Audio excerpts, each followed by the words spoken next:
আরাফা শব্দের অর্থ পরিচিতি। দ্বিতীয় দিন তিনি নির্ধারণ করলেন যে এই পরিচিতি ইয়াউমা আরাফা অর্থ হচ্ছে তিনি তার স্বপ্নের ব্যাখ্যা তিনি কি করতে পেরেছেন, জানতে পেরেছিলেন, সেজন্য এটাকে নামকরণ করা হয়েছে ইয়াউম আরাফা। তৃতীয় দিন হচ্ছে ইয়াউমুন নাহর, কোরবানির দিন, জবাইয়ের দিন।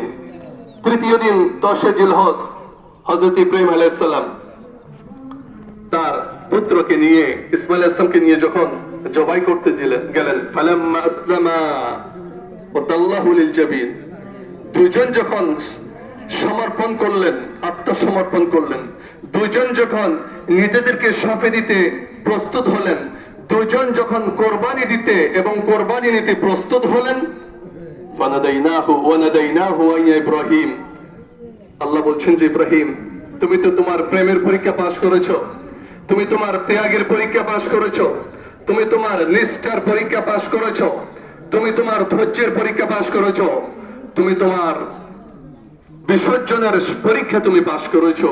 ওয়া নাদাইনাহু ইয়া ইব্রাহিম কাদ সাদ্দাকতা রুইয়া কাযালিকা নাজজিল মুহসিনিন, তুমি তোমার স্বপ্নকে বাস্তবায়ন করেছো, এভাবে আমি মুহসিনদেরকে প্রতিদান দিয়ে থাকি।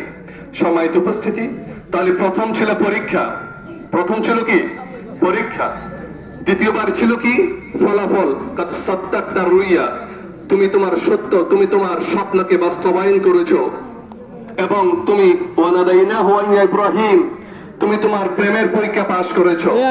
যেখানে পরীক্ষা আছে সেখানে রেজাল্ট আছে, আর যেখানে রেজাল্ট আছে সেখানে প্রতিদান আছে। দেখেন এই দুটো পরীক্ষার বিনিময় আল্লাহ কি দিচ্ছেন, আল্লাহ বলছেন ওয়া ফাদাইনাহু বিযিবহিন আযীম, আমি ইসমাঈল আলাইহিস সালামের পরিবর্তে বড় একটা কোরবানি, পশুকে আমি কোরবানি দিলাম।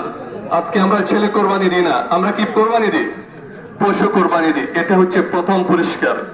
দ্বিতীয় পুরস্কার ছিল ওয়া তারাকনা আলাইহি ফিল আখিরিন, কিয়ামত পর্যন্ত যত মানুষ আসবে সবাইকে আমার এই প্রেমের নিদর্শন টাকায় বাস্তবায়ন করাবো। মানুষ আজীবন পৃথিবী যতদিন থাকবে এতদিন কোরবানি দিল, সুবহানাল্লাহ। ওয়া তারাকনাহু ফিল আখিরিন, কিয়ামত পর্যন্ত মানুষ এই সুন্নাত পালন করবে। এটা হচ্ছে দ্বিতীয় পুরস্কার। তৃতীয় পুরস্কার হচ্ছে সালামুন আলা ইব্রাহিম, শান্তি বর্ষণ ইব্রাহিমের প্রতি, এটা হচ্ছে কি তৃতীয় পুরস্কার। চতুর্থ হচ্ছে কাযালিকা নাজজিল মুহসিনিন, আমি আল্লাহ এভাবেই মুহসিনিন যারা তাদেরকে আমি আল্লাহ প্রতিদান দিয়ে থাকি। এটা হচ্ছে চতুর্থ পুরস্কার। পঞ্চম পুরস্কার হচ্ছে ইন্নাহু মিন ইবাদিনাল মুমিনিন, ইব্রাহিম নিশ্চয় আমি আল্লাহর একনিষ্ঠ বান্দা, মুমিন বান্দা। এটা হচ্ছে পঞ্চম পুরস্কার, স্বীকৃতি। ওয়া বাশশারনাহু বিইসহাকা নাবিয়্যাম মিনাস সালিহিন, ষষ্ঠ পুরস্কার হচ্ছে আমি আল্লাহ তাকে ইসহাক আলাইহিস সালামের সুসংবাদ দিলাম, সুবহানাল্লাহ। প্রথম ইসমাঈল আলাইহিস সালাম, এরপরে কি, যেহেতু তিনি পরীক্ষা নিয়েছেন, পরীক্ষার পরে রেজাল্ট হয়েছে, রেজাল্টের পরে আল্লাহ কি দিয়েছেন, পুরস্কার দিয়েছেন। এটা ছিল সপ্তম পুরস্কার। ওয়া বাশশারনাহু বিইসহাকা নাবিয়্যাম মিনাস সালিহিন, আমি তাকে ইসহাক আলাইহিস সালামের সুসংবাদ দিলাম। ওয়া বারাকনা আলাইহি ওয়া আলা ইসহাকা ওয়া মিন যুররিয়াতিহিমা, আমি আল্লাহ ইব্রাহিম, ইসমাঈল এবং ইসহাকের এবং তাদের বংশধরের প্রতি কিয়ামত পর্যন্ত আমি আল্লাহ বরকত দিলাম, সুবহানাল্লাহ। তাইলে এখানে ছিল আসলে প্রেমের পরীক্ষা, এটা ছিল ত্যাগের পরীক্ষা, এটা ছিল একনিষ্ঠতার পরীক্ষা, এটা ছিল ধৈর্যের পরীক্ষা, এটা ছিল বিসর্জন এবং আত্মত্যাগের পরীক্ষা। এই পরীক্ষা পাশ করার কারণে আল্লাহ বলছেন আমি কিয়ামত পর্যন্ত এই সুন্নাত মানুষের মধ্যে জারি রাখবো, মানুষ যাতে এটা অনুকরণ করে।